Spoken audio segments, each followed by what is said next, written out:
여러분 안녕하십니까? 일요일 저녁 여수 MBC 뉴스데스크입니다.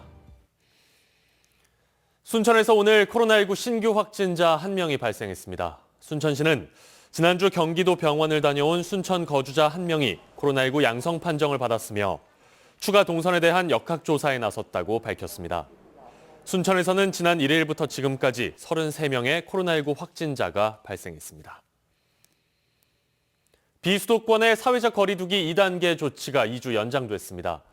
정부는 사회적 거리두기 단계를 이달 말까지 연장하고 5인 이상 사적 모임 금지와 21시 이후 영업 제한 조치도 계속 시행하기로 했습니다.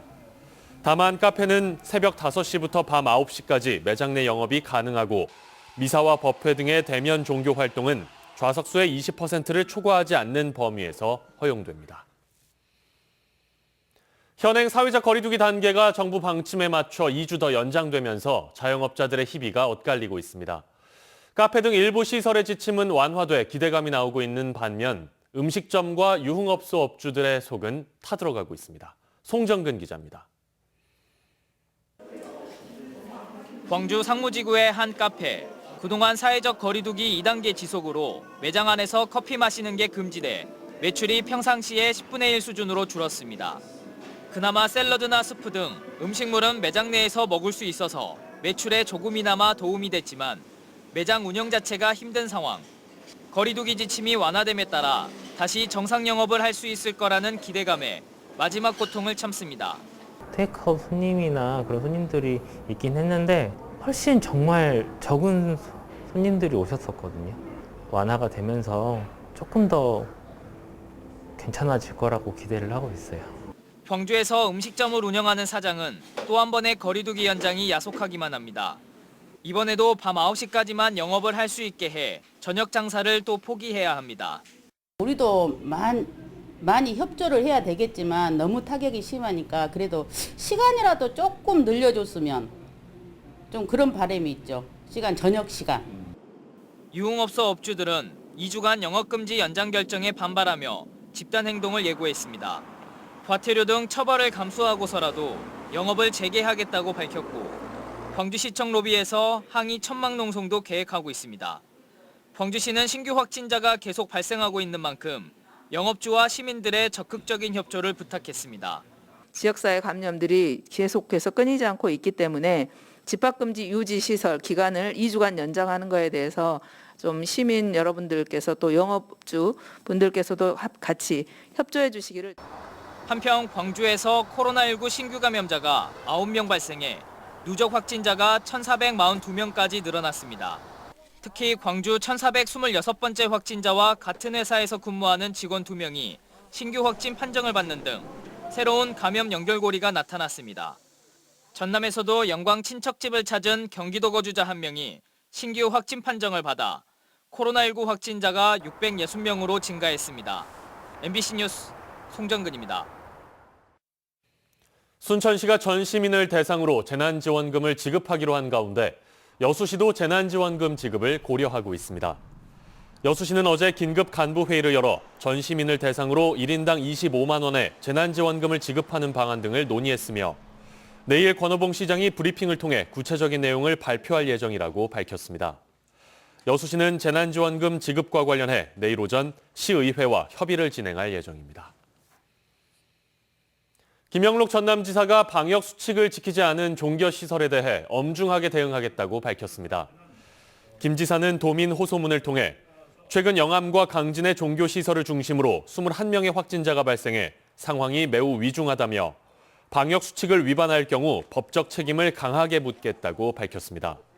김 지사는 이어 3차 대유행의 고리를 끊기 위해 사적 모임을 취소하고 타 지역 방문과 외지인과의 접촉을 자제해달라고 당부했습니다. 국회의원들의 성과를 판단하는 기준 가운데 하나가 바로 입법 활동입니다. 관내 의원들은 다양한 법안을 발의했지만 처리율은 낮았습니다. 김종수 기자입니다. 지난해 6월 임기를 시작한 관내 국회의원들 역시 적지 않은 발품을 팔았습니다. 초선 의원들로서 역할을 소화하는 것은 물론 여야의 대치 속에 국정감사까지 이어졌기 때문입니다. 그렇다면 입법기관 운영자이자 대의정치 실현자로서 이들의 결과물은 어떨까? 전남 동부권 지역구 국회의원들의 법안 발의는 모두 80여 건.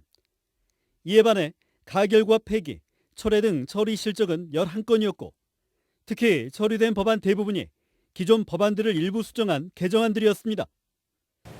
이 때문에 의원들이 개별적으로 준비한 핵심 법안들이 눈에 띄지 않는다는 지적과 함께 발의보다 처리율을 높일 수 있는 방안들도 요구되고 있습니다. 자칫 졸속 입법 논란을 불러오지 않도록 발의된 법안들이 본회의 문턱을 넘을 수 있는 철저한 사전 작업과 의원 사이 교감이 병행돼야 한다는 것.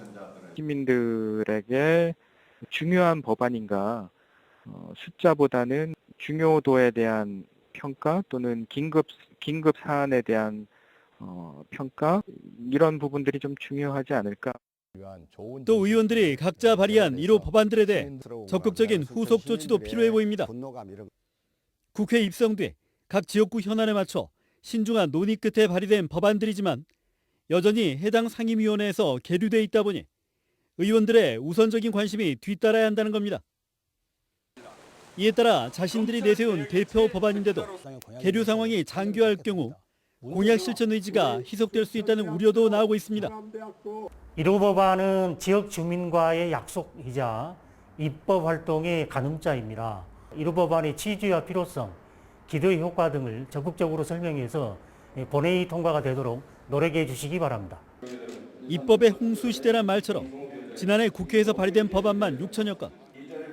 의회 정치에 꽂힌 입법 활동이 실적과 경쟁에 치우치지 않도록 지역구 국회의원들의 선택과 집중이 더욱 요구되고 있습니다.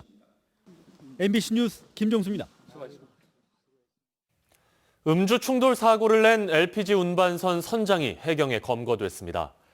여수해양경찰서는 혈중 알코올 농도 0.135%에서 출항 지휘를 하다 다른 선박을 들이받은 LPG 운반선 선장 A씨를 해사안전법 위반 혐의로 입건했다고 밝혔습니다.